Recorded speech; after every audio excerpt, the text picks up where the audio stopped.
అరే అబ్బి ఇవన్నీ మీరుస్తాం బడిపోలేదు అరే ఇవాళ మాకు స్కూల్ లేదు బాబమ్మ. మా మ్యాథ్స్ సార్ చచ్చిపోయాడు, అందుకే మాకు సెలవు ఇచ్చిళ్ళు. అవునా నిజంగా చచ్చిపోయిందా అబద్ధం చెప్తాను రా? సచిన కాడ అబద్ధం చెప్తావు బాపమ్మ? నిజమే. నీకేంటే ఆ కడుపు నొత్తంది అవ్వ అయ్యా అని ఏడ్చినావు మళ్ళీ క్యారం పోయాటాను. ఏమో అమ్మా ఇట్లా స్కూల్ వ్యాన్ పోయిందో లేదో నా కడుపు నొప్పి తగ్గింది. విచిత్రం అనిపిస్తుంది నాకైతే.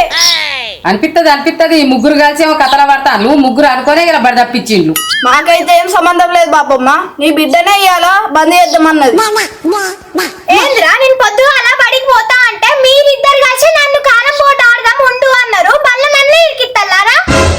నిన్నేమని ఉండమన్నారే? క్యాన్ బోర్డు ఏమన్నావు? నువ్వే బడి తప్పించావు.